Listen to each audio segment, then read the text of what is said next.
Amen. Amen. Les enfants se rendent en bas. Merci pour la louange. Amen.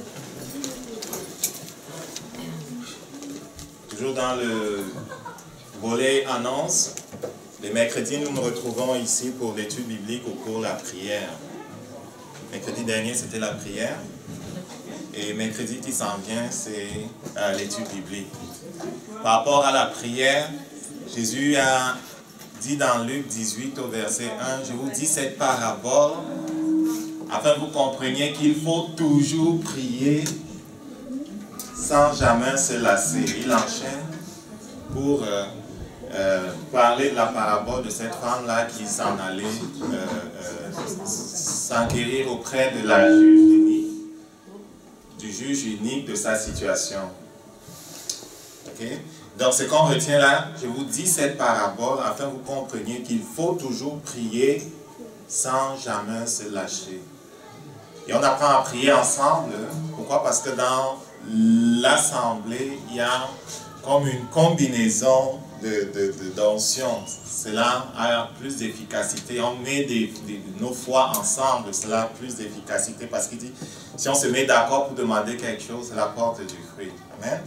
Donc, je t'invite à être là. C'est l'une des activités les plus combattues par Satan, la vie des prières des chrétiens.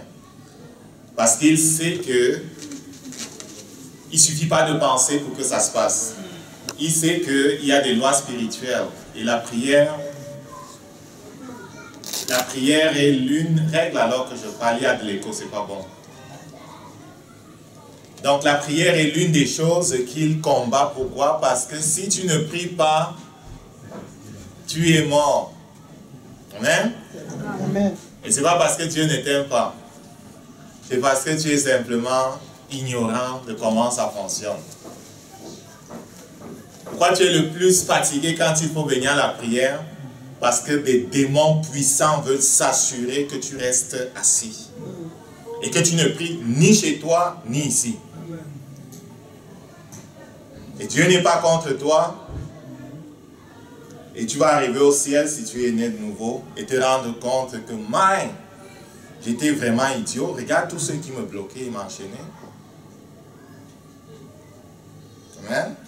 Ce n'est pas une condamnation, mais c'est simplement vous permettre de comprendre que la prière, c'est l'activité qui est la plus combattue par les démons. Il y a des gens que, lorsqu'on parle d'autre chose, ils sont très actifs. Mais dès qu'on dit qu'on va lire la Bible, là, il tombe de sommeil. Il est fatigué. Oh, qu'il est fatigué. Ce sont des démons. Si tu vois ces patterns-là dans ta vie, dis que non, je ne veux pas rester fatigué. Je ne veux pas me laisser faire. Mets-toi debout. En tout cas, pour ce qui est de l'étude biblique, on comprend tous que sans la parole, tu ne peux rien faire. Ça va ensemble. Ça va vraiment ensemble. Donc, et les samedis, on sort pour l'évangélisation. Je vous encourage dans vos familles, dans vos lieux de travail à partager votre foi et dire ce que le Père a fait pour vous. Pour ce qui est de l'évangélisation, tu n'as pas besoin d'être théologien pour évangéliser. Il est question de dire aux autres ce que nous vivons avec le Dieu vivant. Et ce qui touche les gens, ce n'est pas la connaissance des versets, ce n'est pas les multiples versets à citer. Ce qui va toucher les gens, c'est ton assurance. Ce qui va toucher les gens, c'est ta conviction. Ce qui va toucher les gens, c'est comment dire ça, l'intimité qu'ils vont voir que tu es avec ce Père-là. C'est ça qui va les toucher. C'est la vérité de ce que tu vis, la conviction de ce que tu vis. Et même ton but lorsque tu partages, ce n'est pas de les convaincre. C'est la job du Saint-Esprit de convaincre. Ok? Donc tu partages ce que tu vis. Maintenant, si tu ne vis rien, là, tu as un problème. Ok? Et j'espère que quand tu regardes ta relation avec Jésus-Christ, quand tu en parles, ceux qui t'écoutent désirent ce que tu as. Pourquoi? Parce que tu en parles quand tu parles de quelqu'un que tu connais. C'est pour ça que j'aime à dire en rien que je ne crois pas en Dieu. Est-ce que je peux dire d'Edith que je crois en Edith? Je ne crois pas en Edith, je ne crois pas en Pasteur Théo. Pourquoi est-ce que je croirais en Dieu? Est-ce qu'on me comprend? Je ne crois pas en Dieu. De la même façon que je ne crois pas en Pasteur Théo. Il n'y a pas besoin de croire, je le connais.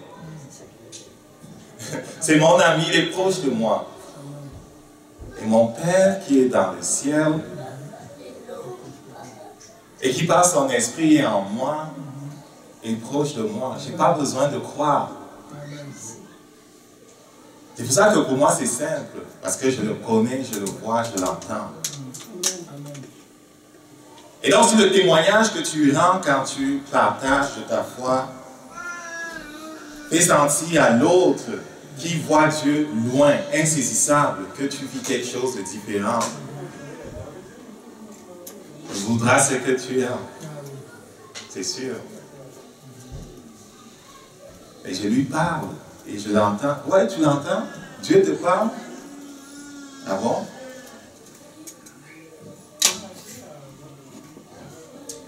Donc, en priant ensemble, en étudiant la parole de Dieu ensemble, les mercredis, les dimanches, on apprend à être à ce niveau, le Père nous attend. Amen.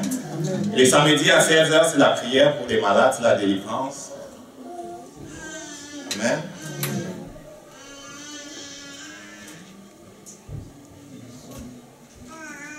Dimanche dernier, on rendait grâce à Dieu pour maman qui rentrait à l'hôpital en semaine. Ça a bien été. La chirurgienne m'a dit que tout s'est bien passé. Tout ce qu'elle devait enlever, l'ont enlevé totalement. Et rien n'a été touché. C'est des opérations parfois délicates parce qu'on joue à côté de la carotide, on joue à côté du nerf olfactif, on joue à côté des choses assez sensibles. Tout est bien passé. Ce qui est du comportement hormonal du corps, tout va très bien. Les hormones sont parfaites. L'hypophyse fonctionne parfaitement jusqu'à date. Et je déclare au nom de Jésus, et cela sera établi, qu'il va continuer de fonctionner normalement. Amen. Dis, tu déclareras une chose et elle te sera établie. La lumière brillera sur ton chemin. Job 22, verset 28. Amen. Je ne prie pas pour ça là. Il y a des choses pour lesquelles je ne prie pas. Je rends grâce au Père et je regarde ce que dit la parole et je le fais et je le déclare. Ce matin, on va parler on va commencer de parler ou de reparler de ce que la parole de Dieu appelle la base de la connaissance de Christ. C'est comme les fondamentaux, des choses qui doivent être connues par tous les chrétiens. C'est vraiment élémentaire.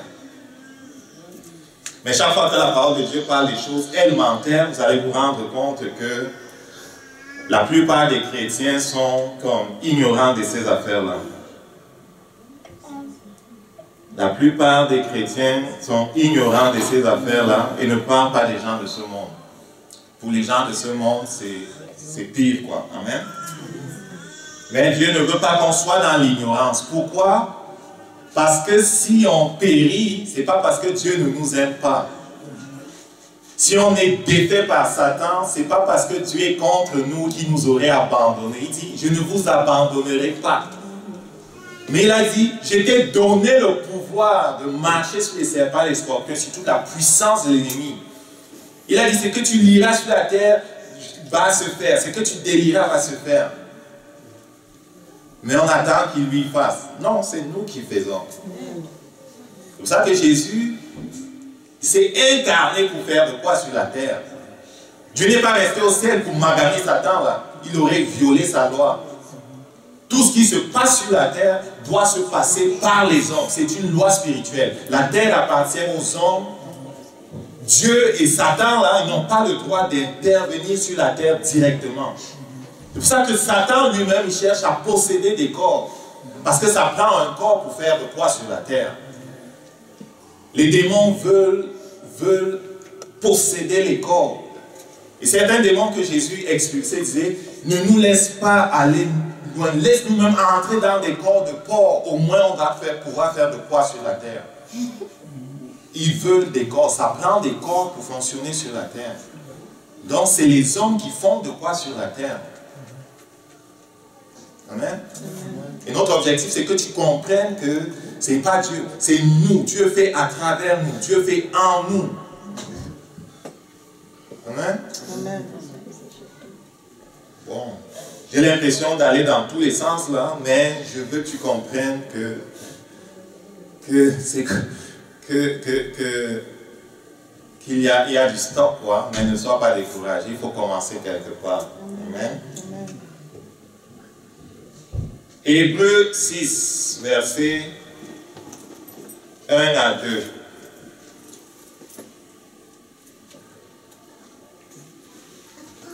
C'est pourquoi ne nous attardons pas aux notions élémentaires de l'enseignement relatif à Christ. Tournons-nous plutôt vers ce qui correspond au stade adulte, sans nous remettre à poser les fondements, c'est-à-dire l'abandon des actes qui mènent à la mort, la foi en Dieu, l'enseignement sur les différents baptêmes, l'imposition des mains, la résurrection des morts, le jugement éternel. Selon Dieu, ces choses que j'ai listées sont des enseignements élémentaires, ce sont les fondements. Dans le chapitre 5 de Hébreux, il se plaignait de ce que les destinataires de sa lettre étaient encore au lait, étaient encore des bébés, étaient encore à vouloir qu'on revienne justement sur les fondamentaux, alors qu'il voulait leur parler des choses plus profondes. Selon Dieu, l'enseignement relatif à l'abandon des actes qui mènent à la mort, à savoir le péché, la foi en Dieu, les différents baptêmes, le baptême par immersion, le baptême dans le Saint-Esprit, l'imposition des mains, la résurrection des morts, le jugement éternel, ce sont des choses élémentaires. Et si tu poses la question aux gens, ils ne connaîtront pas ce que Dieu veut dire par toutes ces affaires-là. Mais c'est élémentaire.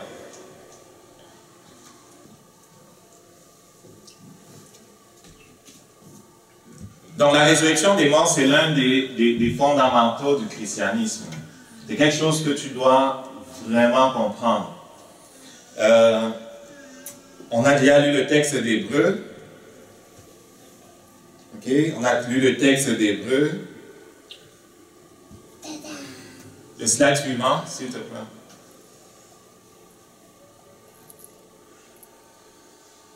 Ok, le slide suivant. On va regarder la résurrection des morts.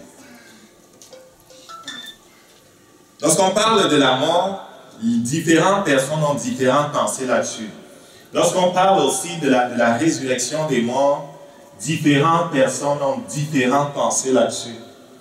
Et pendant que je préparais cette étude-ci, là, ou bien je repassais à travers le message, là, on l'a fait dans le passé, hein, pour l'updater un peu, je me suis rendu compte que même les philosophes et tous ces gens avaient différentes pensées là-dessus. Épicure, qui est un philosophe de l'Antiquité, dit que la mort n'existe, la mort n'est rien il dit que la mort n'est rien, puisque tant que nous existons, la mort n'est pas.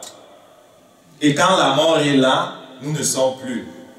La mort n'a par conséquent aucun rapport ni avec les vivants, ni avec les morts, étant donné qu'elle n'est plus rien pour les premiers et que les derniers ne sont plus. Il le dit dans l'être à Ménécée. Qu'est-ce qu'il veut dire? Il veut dire que, en fait, tu ne la rencontres jamais. Si elle vient, tu n'existes pas. Il dit que quand la mort vient, tu n'existes plus, tu cesses d'exister.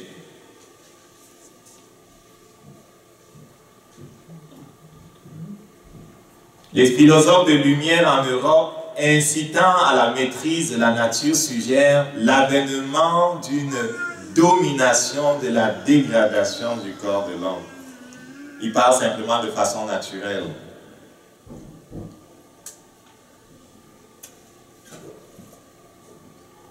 Pour les bouddhistes, ce n'est qu'un passage vers une vie, d'une vie à l'autre. Et les bouddhistes ne reconnaissent ni les concepts de Dieu, ni le concept de Dieu, ni celui de l'âme.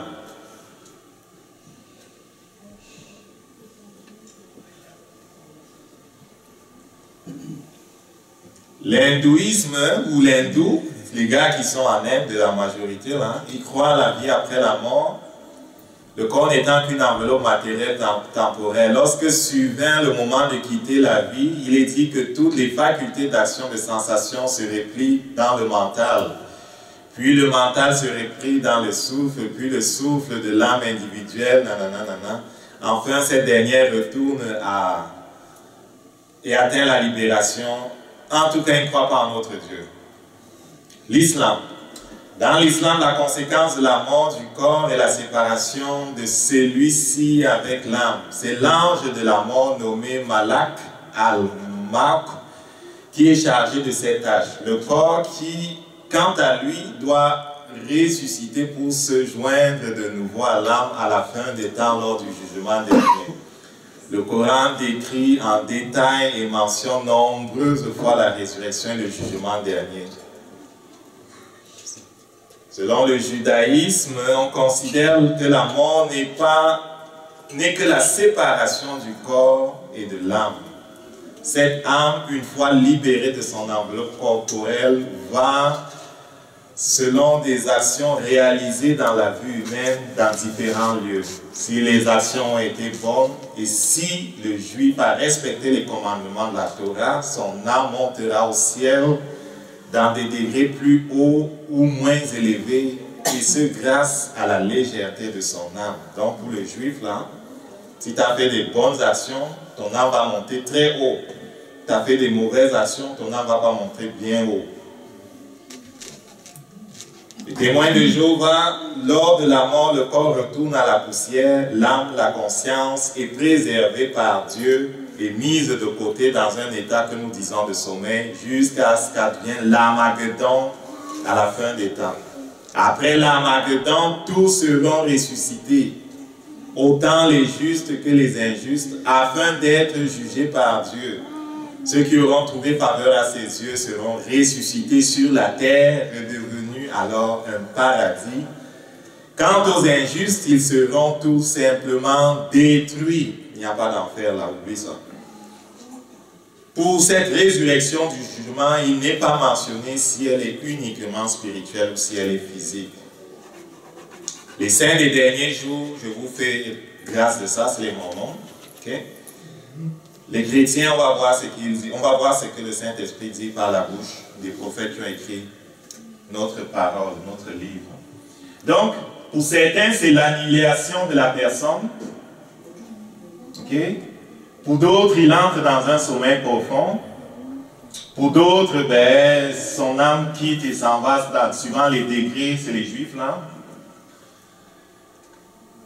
La Bible dit, ne dit-elle pas que ceux qui sont dans les tombeaux entendront la voix de celui qui est ressuscité? Même quand on demande à des chrétiens, il y en a certains qui disent que quand on meurt, on reste dans la tombe. Et surtout, il y a un verset qui dit que ceux qui sont dans les tombeaux entendront la voix du Fils de l'homme et puis vont se lever.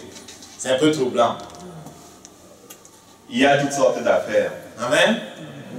Ce que je veux qu'on comprenne, c'est qu'il y a bien des pensées par rapport à la mort et par rapport à la résurrection, ou ce qui se passe après la mort. Il y a bien des pensées là-dessus. Ok?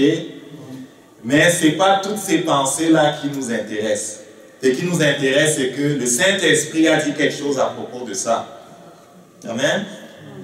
Le Saint-Esprit a dit de quoi à propos de cela, hein? Et nous voulons comme regarder à ce qu'il a dit. La prochaine slide.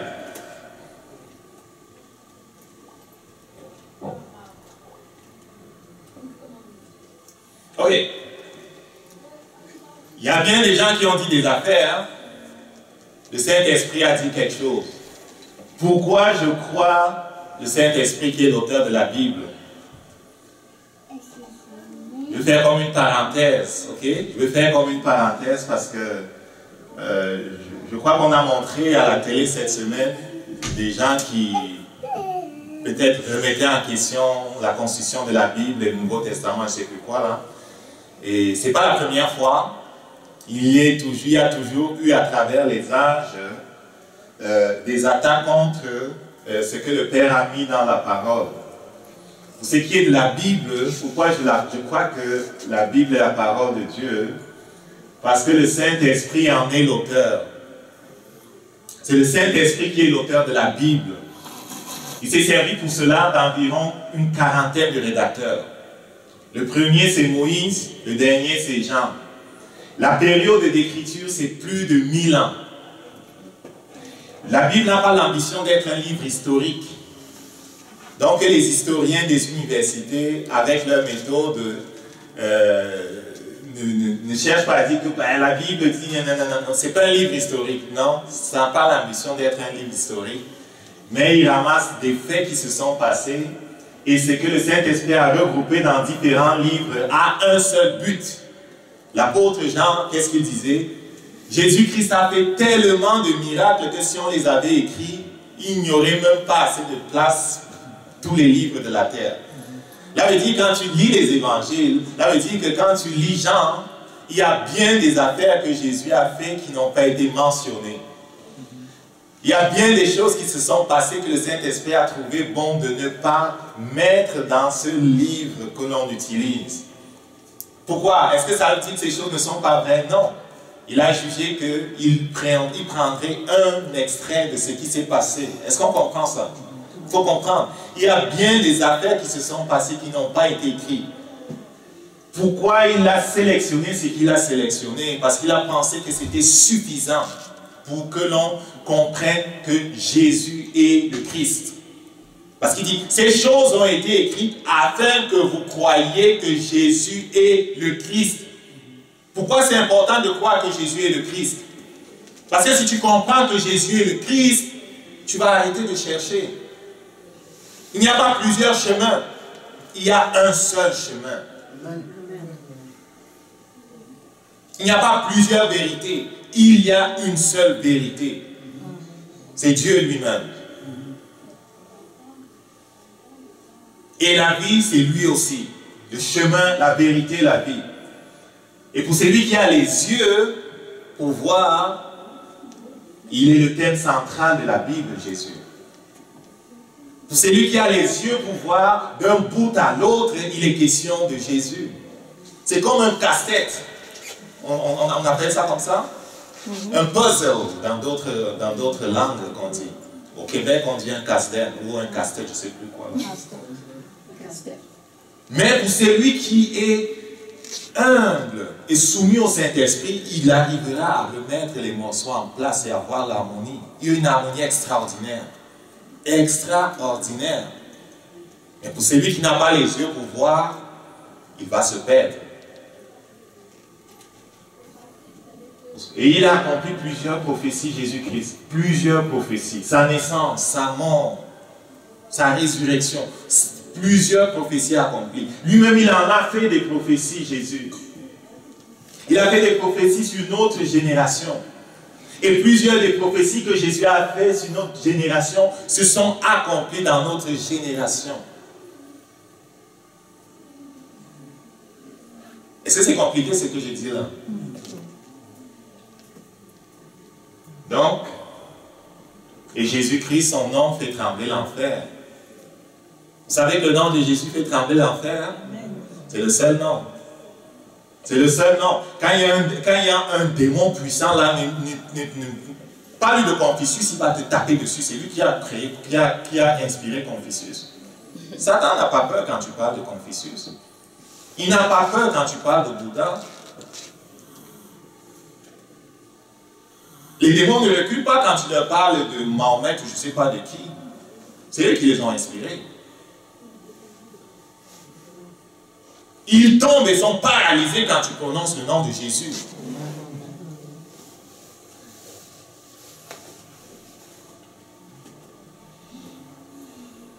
Et autre chose, notre Père se plaît à accomplir la Bible. pourquoi se plairait-il à accomplir un livre qu'il aurait trahi? Est-ce que vous comprenez, les amis? Satan s'attaque à la Bible parce que c'est le seul livre que si tu le regardes ou si tu le lis de la bonne façon, le but que le Saint-Esprit recherchait va être atteint. À savoir quoi? Tu vas connaître le Christ. C'est l'objectif de la parole. Que tu connaisses le Christ, que tu connaisses que Jésus est le Christ, Dieu venu du ciel pour nous montrer le chemin. La slide suivante. La slide suivante. On ne va pas trop durer là-dessus. Il y a un enseignement qu'on a fait, ça s'appelle Saint-Esprit. Connais le Saint-Esprit, l'auteur de la Bible. Je te recommande fortement d'aller le réécouter, les amis, parce que dans cet enseignement, on parlait aussi de probabilité. Vous savez qu'il y a des probabilités. La probabilité pour qu'une prophétie s'accomplisse, en parlant de celle que Jésus a faite qui concerne notre génération, on avait vu que c'était 1 sur 50. Pour que 2 s'accomplissent dans la même génération, c'était 1 sur 50 à la puissance 2. 3, 1 sur 50 à la puissance 3. Il s'en est accompli plus de 10 là, mes amis. Ça ne peut pas être le hasard. Est-ce qu'on comprend ça? Parce que ces penseurs du monde vont s'en aller dire que c'était du hasard.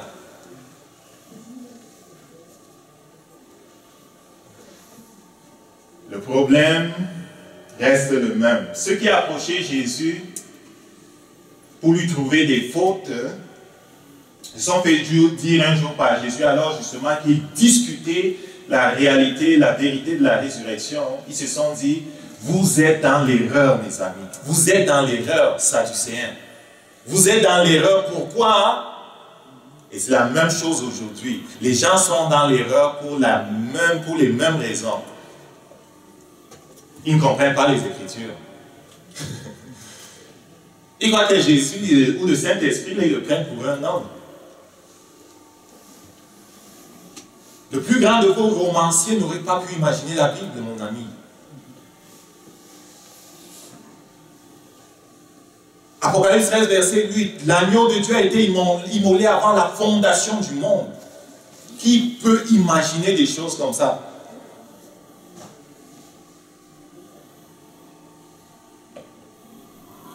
Et il dit, ils ne connaissent pas la puissance de Dieu. Ils prennent Dieu pour un homme. Dieu n'est pas un homme, les amis. Ce n'est pas un homme.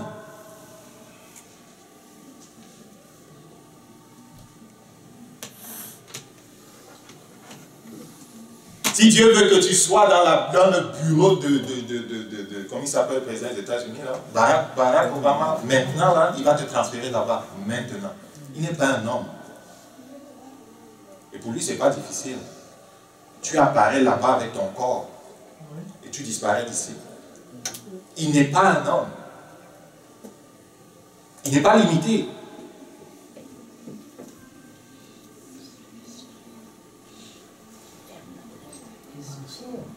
Et Jésus n'avait pas absolument besoin de venir sur la terre pour dealer avec Satan.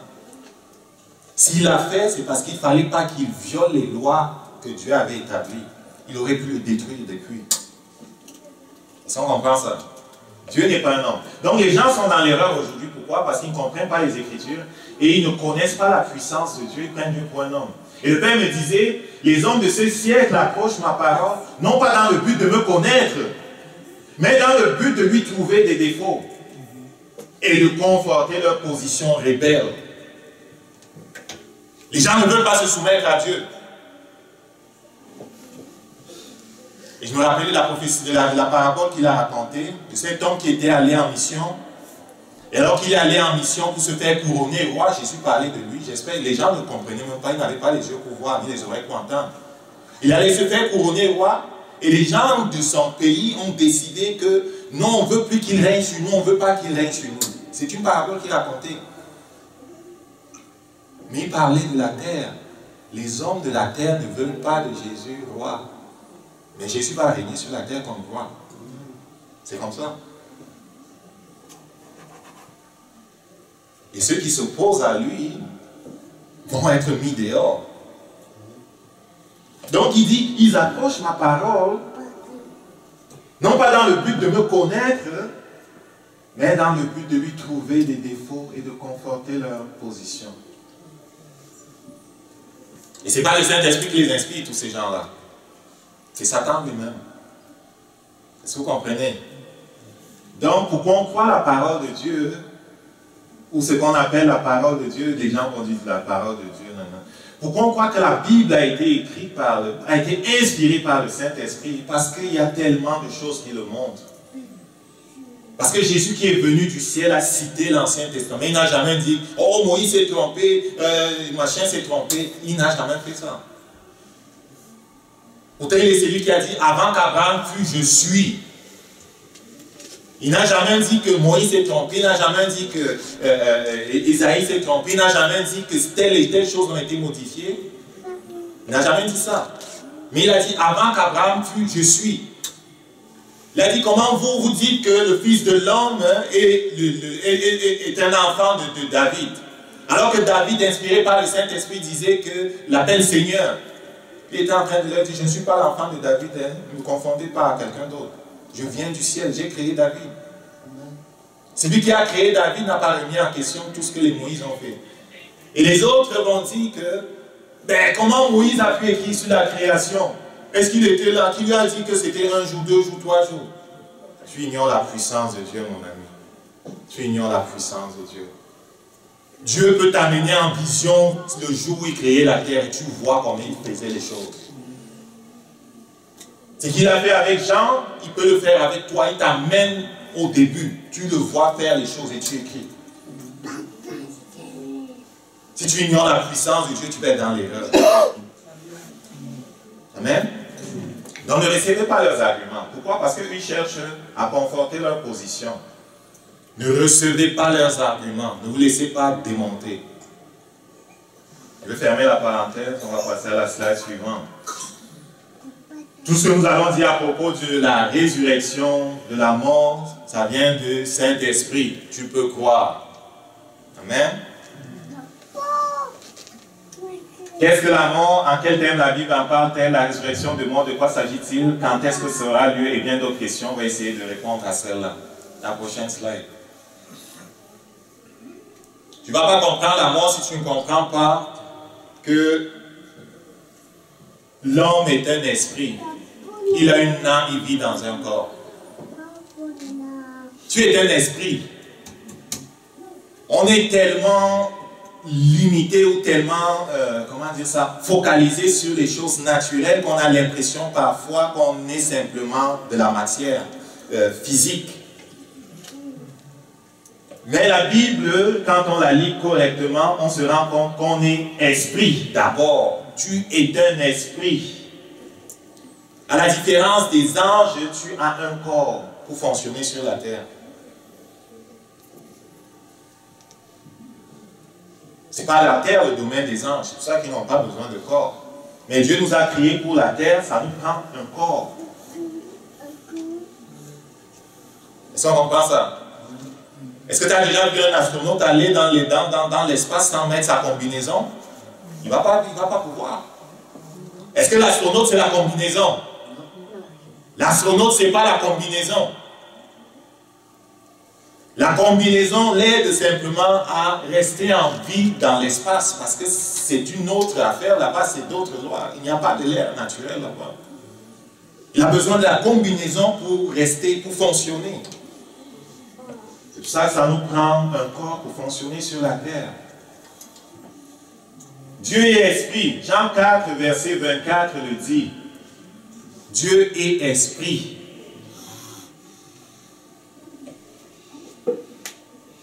Et il dit que l'homme doit l'adorer en esprit. Cela veut dire que l'homme a un esprit. L'homme est esprit.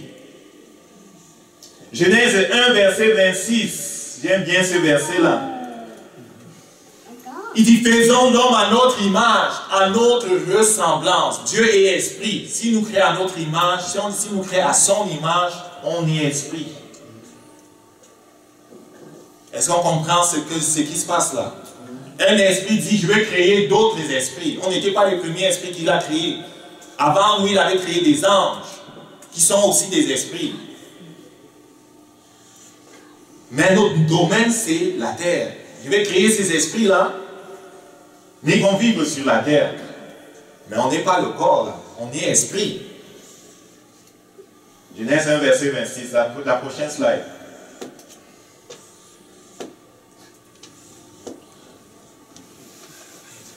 Genèse 2, verset 7. Il y a comme deux récits de la création de l'homme. Dans Genèse 1, il dit, faisons l'homme à notre image, à notre ressemblance. Un esprit crée un autre esprit. Il dit qu'il est fait homme et femme. Dans Genèse 1.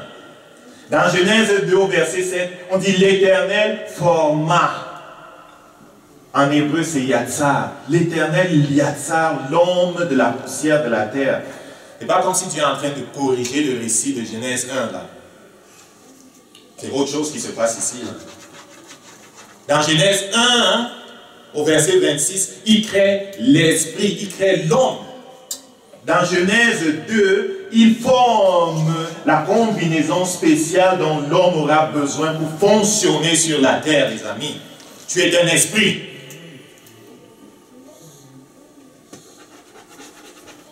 Et ce que je dis, je ne l'invente pas, parce que le même Yatsar est utilisé dans Jérémie 1 au verset 5. Il dit, avant que je t'eusse Yatsar dans le ventre de ta mère, je te connaissais. Il dit à Jérémie, avant que je ne t'eusse Yatsar, avant que je ne t'eusse formé, je te connaissais, toi esprit. Tu as les oreilles pour entendre. Tu ne commences pas à exister dans le ventre de ta mère. Ceux qui avortent là, ils détruisent simplement la combinaison. L'esprit retourne dans le ciel. C'est une parenthèse. Les fausses couches ou toutes ces affaires-là, les esprits qui étaient supposés utiliser les combinaisons spéciales qui ont été détruites par toutes sortes d'affaires-là, ils retournent au ciel. Il y a une section spéciale au ciel où on prend soin d'eux. Ce n'est pas le sujet aujourd'hui.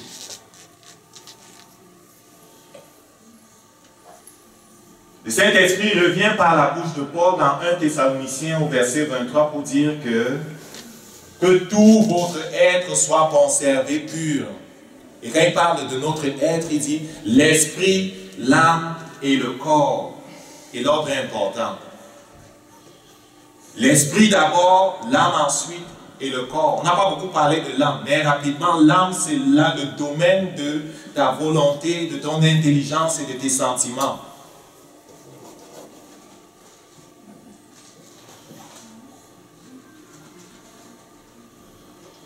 Est-ce qu'on comprend jusque-là? C'est bon? Tu es esprit, tu as une âme, tu as un corps.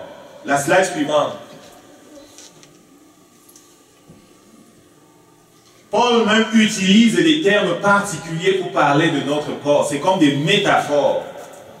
Il utilise vase de terre dans 2 Corinthiens 4, verset 7. 2 Corinthiens 4, verset 7, il parle de vase de terre.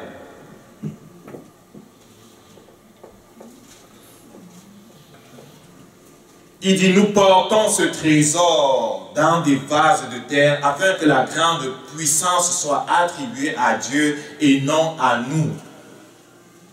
Il parle de vases de terre. Il parle d'homme extérieur dans 2 Corinthiens 4, verset 16. C'est pourquoi nous ne perdons pas courage. Lors même que notre homme extérieur se détruit, mon homme extérieur, c'est ça, la chair, ce que tu vois, c'est mon homme extérieur se détruit. Il dit, notre homme intérieur se renouvelle chaque jour. Est-ce que tu comprends ça, mon ami? Mais parce que pendant trop longtemps, on a vécu comme focalisé sur les choses naturelles et sur le naturel, on a l'impression qu'on n'est que des simples humains comme une vache. Tu n'es pas comme une vache. Tu es un esprit. Dans 2 Corinthiens 5, verset 1, il dit, nous savons en effet que si cette tente où nous habitons est détruite, il parle de tente, cette tente où nous habitons, qui habite? Qui habite dans la tente? C'est l'esprit. Cette tente où nous habitons est détruite, nous avons dans le ciel un édifice qui est l'ouvrage de Dieu, une demeure éternelle qui n'a pas été faite de main d'homme. Est-ce que tu comprends, mon ami? Que tu dois cesser de te voir comme un simple humain. Est-ce que tu comprends ça? Amen. Et le Saint-Esprit, lorsqu'il parle de toi, il dit l'esprit, l'âme et le corps. Parce qu'il s'attend à ce que l'esprit domine et drive tout. Et tu comprends pourquoi il dit que par la foi, on doit confesser les choses qui ne sont pas comme si elles étaient. Elles ne sont pas où? Dans le naturel. Mais elles sont déjà dans le monde spirituel. Est-ce que tu sais que l'esprit, là, il tombe jamais malade? Il ne peut pas tomber malade. Hein? C'est le corps qui a souvent des bobos. L'esprit est parfait. L'esprit a été recréé à la nouvelle naissance. L'esprit est comme celui de Jésus. Je ne blasphème pas là. Romains 8, verset 29, si je ne m'abuse, dit que, en parlant de Jésus, qu'il est le premier-né de beaucoup de frères. On a été recréé en lui, le second Adam. Et donc cet esprit qui est comme recréé à partir de l'esprit de Jésus est comme l'esprit de Jésus. L'ADN de Jésus est dans mon esprit, dans ton esprit si tu es né de nouveau. Et il dit, celui qui est un esprit avec le Seigneur, c'est lui qui est de Dieu, quoi. Il ne tombe jamais malade. Ça, tu peux dire, même s'il y a le bobo dans ton corps, par ces meurtrissures, j'ai été guéri. Corps, je te commande, tu t'allumes. Pourquoi? Parce que l'esprit domine et doit dominer. Quand on parle de loin, au début, ce n'est pas évident parce qu'on a été habitué à écouter plus le corps que l'esprit. Et donc, ça prend un certain travail pour inverser les choses. Mais donne-toi le temps qu'il faut. Donne-toi le temps qu'il faut.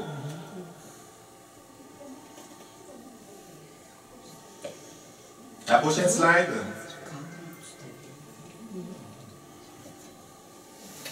Qu'est-ce que la mort alors? On peut la définir comme la séparation du tandem âme et esprit avec le corps. Dans Jean 20, verset 30, on se rappelle comment Jésus en mourant disait, Père, entre tes mains, je remets mon esprit, je crois. Quand Jésus eut pris le vinaigre, il dit, tout est accompli en baissant la tête, il rendit l'esprit. Donc, il rend l'esprit à Dieu. Et, non, ça, je me suis trompé ici, là, c'est... Jésus a su le brigand que, il dit, souviens-toi de moi lorsque tu viendras dans ton règne. Et Jésus lui dit, je te dis en vérité, aujourd'hui tu seras avec moi dans le paradis. Et ils sont morts à la croix, là, il dit, aujourd'hui tu seras avec moi. C'est qui sera avec lui dans le paradis? On va prendre les corps, on va mettre dans le trou, là. Il dit, aujourd'hui. C'est pas parce que ton corps est magané que tu cesses d'exister. Dans Acte 7, on voit comment Étienne en mourant dit, Père, entre tes mains, je te remets mon esprit. Dans Philippiens 1, verset 21 à 23, j'aime bien ça, Paul dit, j'ai le désir de m'en aller, d'être avec Christ. On se souvient? Il dit, car Christ est ma vie, et la mort m'est un gain. C'est Paul, il était en prison. Mais s'il est utile pour mon œuvre que je vive dans la chair, est-ce que tu as les oreilles pour entendre? S'il est utile pour mon œuvre que je vive dans la chair, cela veut dire que tu peux vivre en dehors de la chair, mon ami. Je ne saurais dire ce que je dois préférer. Je suis pressé de deux côtés. J'ai le désir de m'en aller et d'être avec Christ.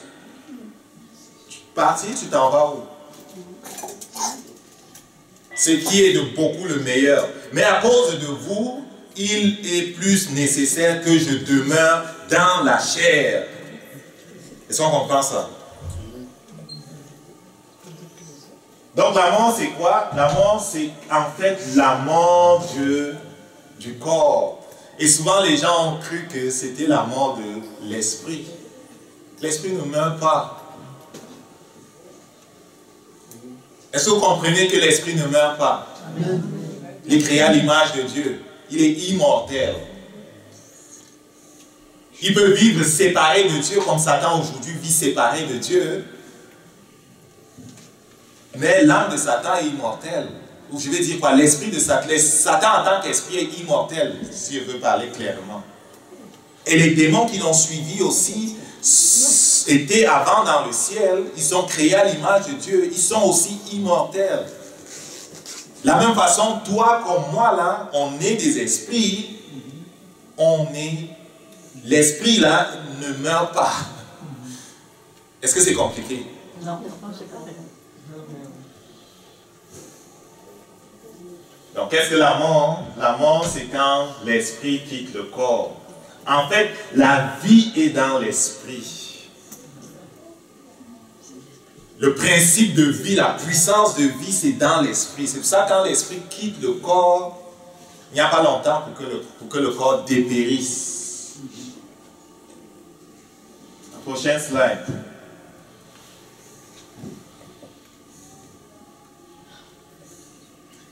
Oh, pardon, oublie la prochaine slide, c'est bon. Enlève-la, enlève-la. Enlève la prochaine slide, enlève-la. Reviens sur celle d'avant. Ok. On va aller dans 1 Corinthiens 15. 1 Corinthiens 15.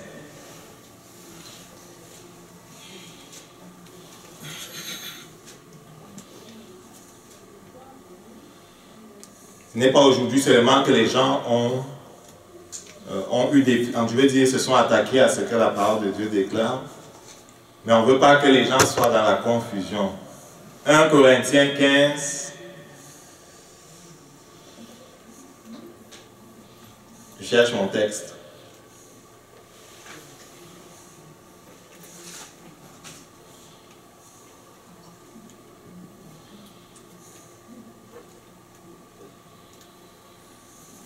Il y en avait qui étaient allés enseigner que Christ n'est pas ressuscité. Ils sont repassés après Paul pour mettre les gens dans la confusion par rapport à la vérité de la résurrection.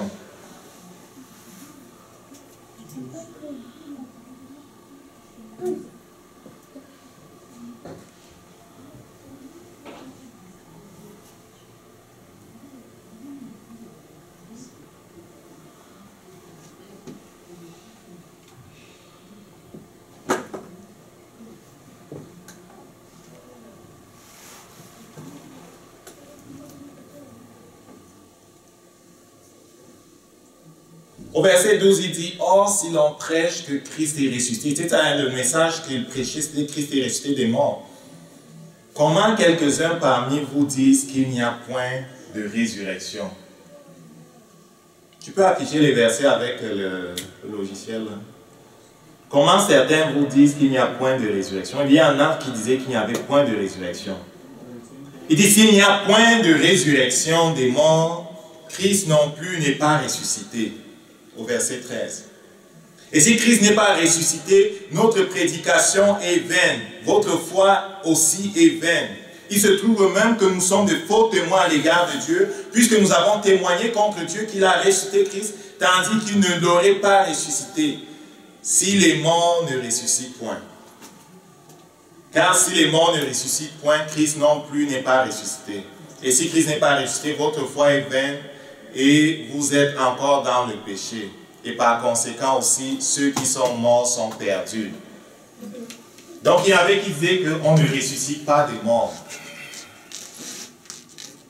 Et la résurrection de Jésus-Christ, c'est le fondement de l'évangile. Tu enlèves ça, tu as tout, rien ne tient. L'autorité qu'on a dans le monde spirituel, même contre Satan, a pour base le fait que Jésus-Christ est ressuscité des morts.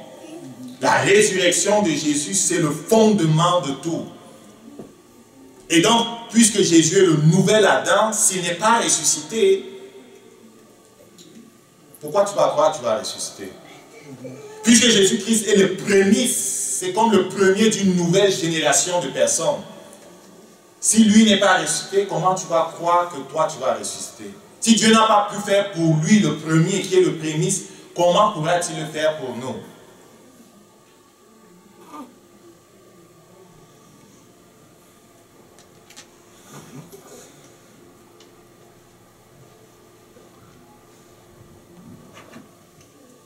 Il dit comme tous meurent en Adam, aussi tous revivront en Jésus-Christ, au verset 22.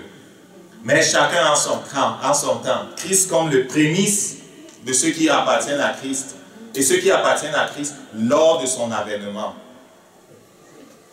J'espère qu'on comprend qu'on parle du corps. On parle du corps. Quand on parle de résurrection des morts, là, on ne parle pas de l'esprit, on parle du corps. La mort, c'est la séparation de l'âme avec l'esprit, l'âme avec le corps. Quand l'esprit, l'âme quitte le corps, les gens qui voient le corps disent que il est mort. Non, il n'est pas mort, il est parti. C'est son corps qui est mort. C'est son corps qui a cessé de vivre. Mais Dieu dit, un jour, je redonnerai la vie à ce corps que vous voyez couché là. Parce que j'ai décidé de sauver l'homme dans son entièreté. Je l'ai créé esprit, âme et corps. La résurrection va toucher l'esprit, l'âme et le corps que le péché ou la mort avait dégradé. La nouvelle naissance va recréer l'esprit. La parole de Dieu renouvelle l'âme. Et quand tu arrives dans le ciel, ton âme est complètement purifiée. Le corps que l'on dépose dans la tombe, Dieu dit, l'esprit de résurrection va aussi le restaurer. Parce que je te veux esprit, âme et corps, comme Jésus-Christ dans ma présence. Et quand est-ce que cela aura lieu? Verset 23, lors de son avènement, lors de sa venue, lors de son retour. Quand Jésus viendra chercher l'Église, c'est à ce moment-là qu'aura lieu la résurrection des corps. Où vont ceux qui quittent leur corps maintenant? La parole de Dieu dit, être absent du corps, c'est être dans la présence de Dieu. Pour celui qui est chrétien, quand il quitte son corps, il est dans la présence de Dieu. C'est pour ça que moi, je n'ai pas peur de la mort. C'est pour ça que Jésus-Christ a dit, celui qui croit en moi vivra quand bien même il serait mort. Il parlait de quoi? Quand bien même son corps serait mort, il vivra. Et il n'était pas en train de dire il vivra en parlant de la résurrection des corps, les amis. Parce que quand tu lis bien dans Jean 11, il dit celui qui vit et croit en moi ne mourra jamais. Est-ce qu'on comprend ça? Jésus ne se contredit pas. C'est qu'une fois il parle du corps, une fois il parle de l'esprit. Il faut comprendre. Ceux qui ont les oreilles pour comprendre, comprennent. Mais ceux qui disent que tu es confus, un schizophrène et qu'il dit une chose et son contraire, ils vont rester dans l'erreur, ils vont se perdre. Est-ce qu'on comprend ça? Donc quand tu quittes ton corps, si tu es né de nouveau, tu vas dans la présence du Seigneur. C'est pour ça que Paul disait, j'ai le désir de m'en aller, d'être avec Christ. Les gens qui t'aiment et qui n'ont pas la connaissance vont pleurer, se rouler à terre, se déchirer, dire, je veux mourir aussi avec lui, je veux qu'on m'enterre avec lui. Et écoute là, mon ami, tu es sûr que tu vas monter au ciel aussi?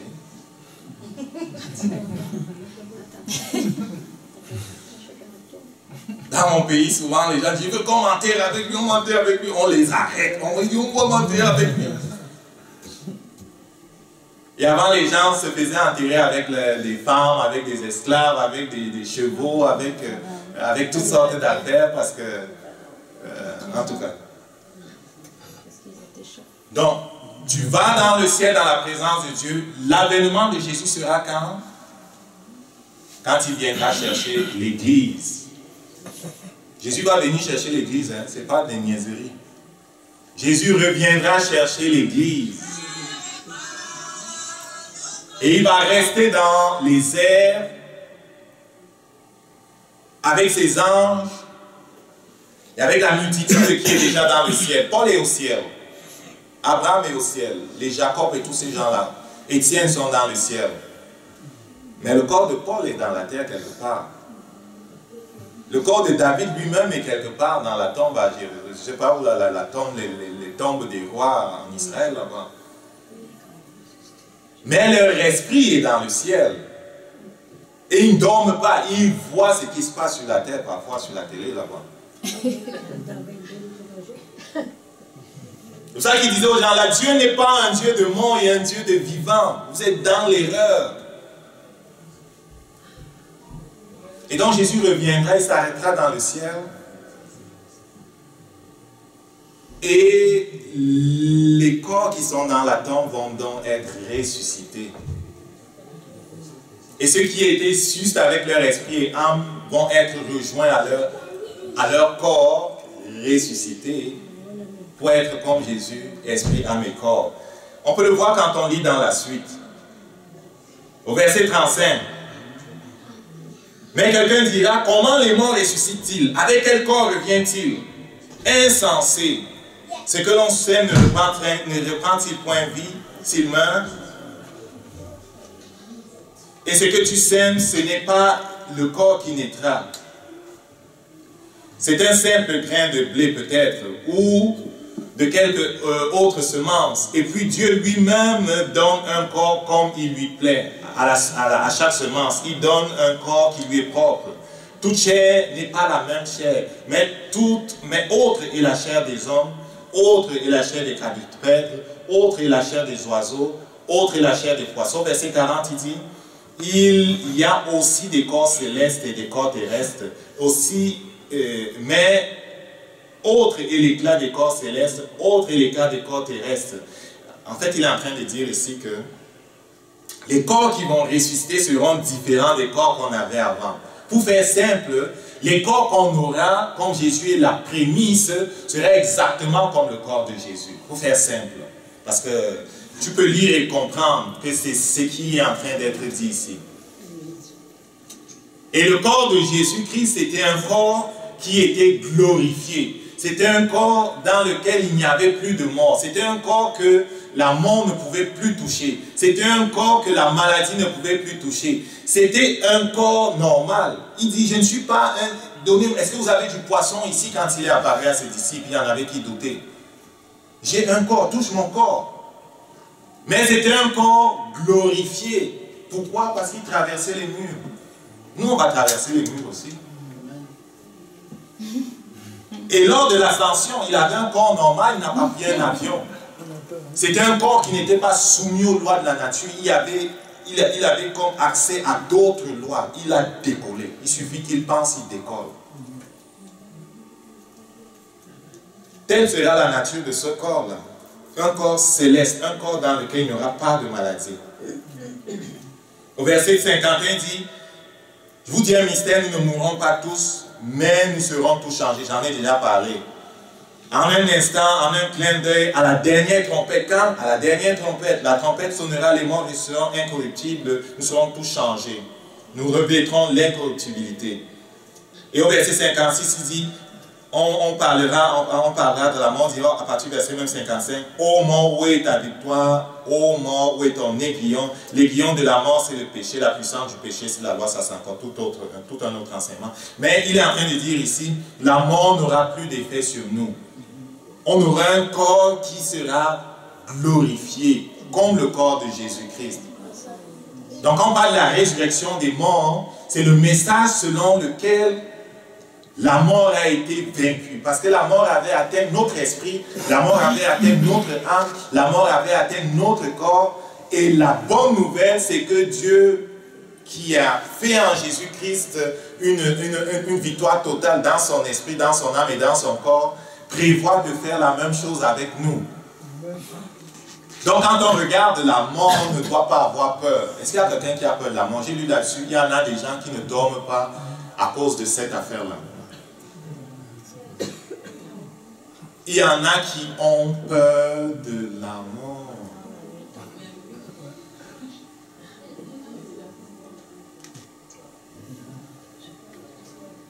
J'étais à l'hôpital l'autre jour avec maman, il y avait en salle de prière, on se prépare là, il y avait quelqu'un qui disait, il y a une femme qui était venue pour une intervention, elle grelottait.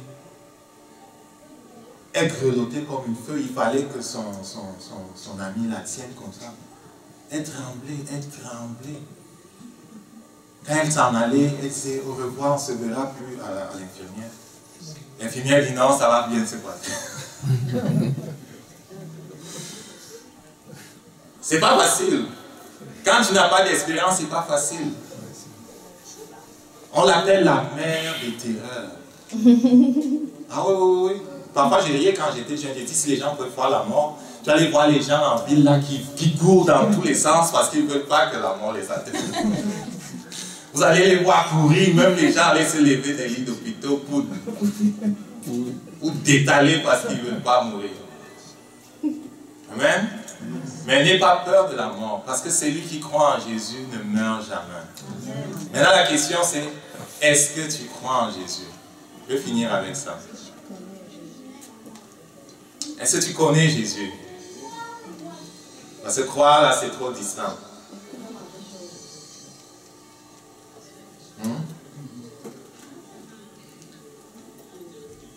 Jésus c'est l'époux, l'église c'est l'épouse. De la même façon que Bendy ne s'est pas retrouvé par hasard chez moi, mais que de façon solennelle, j'ai déclaré la prendre pour femme devant Dieu et devant les hommes. De la même façon, tu ne te retrouves pas épouse de Jésus par hasard. Il faut que devant les anges du ciel, devant le Père et devant les hommes, tu aies déclaré, accepté de te donner à lui. Est-ce que c'est compliqué mes affaires? Je parle de gros français là, il faut que je le dise peut-être en québécois ou en camerounais. Est-ce qu'on comprend ce que je dis? Il faut qu'il y ait un jour où tu as ouvert ta bouche et où tu as dit, Jésus, tu es venu dans le monde pour moi. Oui, je t'accepte, je reconnais que tu es venu pour moi. Je reconnais que tu es venu pour aller à la croix à ma place. C'est moi qui devais y aller, mais tu es venu aller à ma place. Et tu as pris sur toi mes péchés. Et tu m'as donné donc la vie. Je reçois cette vie-là. Je t'appartiens maintenant. Est-ce que tu as prié une fois comme ça? Pas mot à mot là, mais est-ce que tu t'es donné à lui comme ça? Hein? Si tu ne l'as jamais fait, je vais te donner la chance de le faire. Amen. Si tu ne l'as jamais fait, je vais te donner la chance de le faire. C'est quelque chose que le Père attend de chacun de nous. Amen. On va répéter après moi. Père, au nom de Jésus, j'ai entendu ta parole ce matin. Et je veux me donner à toi de façon solennelle. Pour connaître avec certitude que je t'appartiens. Père, je reconnais que Jésus est venu pour moi. Il est allé à la croix pour moi. Il a pris mon péché. Il est mort pour moi. Il est ressuscité des morts pour moi. Et il m'a donné la vie. Il m'a donné sa vie. Il m'a donné sa gloire. Je confesse qu'il est mon Seigneur. Satan, je n'ai plus rien à voir avec toi. Je te rejette. Je rejette tes œuvres. Je rejette le monde. Je rejette le péché. J'embrasse Jésus. Il est mon Seigneur. Seigneur, conduis-moi par ton esprit. Je veux grandir chaque jour de plus en plus. Amen. Lorsque tu fais ça, le Saint-Esprit dit, Dieu te justifie. Et afin que la justice soit rendue complète, il dit, il faut que tu traduises le fait que tu as été enseveli et ressuscité avec Jésus en passant par les eaux du baptême. Ce n'est pas une suggestion, c'est une recommandation. Est-ce qu'on comprend ça? Les gens aiment faire ce qu'ils veulent. Mais ils vont se rendre compte que Dieu ne change pas son standard à cause de ce que il y a 1000 personnes qui pensent autre chose. Dieu, c'est la majorité. Soyez 7 milliards de l'autre côté, c'est le juge qui décide finalement. Donc Dieu, c'est la majorité. Tu es mieux de faire comme Dieu. Il dit, afin de rendre complète, de faire tout ce qui est juste, tu dois passer par les eaux du baptême. C'est pas une option. Amen? Amen. Par immersion. C'est pas une option. Amen? Amen. Il y a une femme qui avait fait 4 jours dans la mort. Elle est arrivée au ciel. Elle était convertie, elle était avant d'une église catholique. Elle est allée chez les pentecôtistes. Et on lui a parlé de baptême par immersion. Elle dit, moi j'ai déjà été baptisé, je ne veux pas me rebaptiser. Elle a discuté avec nous, on l'a chassée de là-bas. Déjà quand elle avait dit qu'elle est née de nouveau, ou quoi, on l'a chassée de l'église catholique là. Elle est allée chez eux, on a dit, il faut que tu te rebaptises. Elle a dit qu'elle veut pas, on l'a chassée aussi là-bas. Ils sont plus durs que nous ici là. Ils sont plus durs. Elle est donc morte, elle est arrivée au ciel. Jésus lui a dit que c'est le baptême par immersion qui est le baptême biblique. 4 jours plus tard, qu'elle est revenue de son corps, dans son corps, ce qu'elle a demandé, c'était le baptême par immersion. Amen? Amen. Je ne suis pas un extrémiste là, hein, mais c'est la vérité. Tu veux faire tout ce qui est juste, tu dois te baptiser par immersion. C'est une déclaration au monde spirituel de ta position. Amen? Est-ce qu'on a retenu quelque chose? C'était la résurrection des morts. Amen. Amen. Père, nous te rendons grâce. Je prie, Père, que toi-même tu continues d'enseigner tes enfants à propos de ces choses. Là où il y a encore de la confusion, que tu apportes ta lumière. Merci parce que Jésus est ressuscité. Merci parce que nous ne mourrons point. Notre esprit ne meurt pas. Merci parce que tu as prévu de ressusciter nos corps, de les glorifier, afin que nous soyons comme notre grand frère. Esprit, âme et corps, complètement glorifiés, parfait. Nous te bénissons parce que nous avons autorité sur la mort, nous avons autorité, Seigneur, sur le malin. Nous te bénissons parce que nous sommes vivants en toi, par ton esprit. Que ton nom soit sanctifié. Amen.